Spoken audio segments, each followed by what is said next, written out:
பருவ கனவு பிறக்கும் பொழுது இறகு முளைத்து பறக்கும் மனது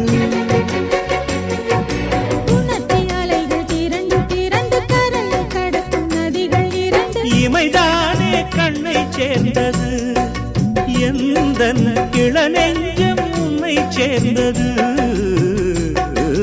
செம்பருத்தி செம்பருத்தி பூவை போல பெண்ணொருத்தி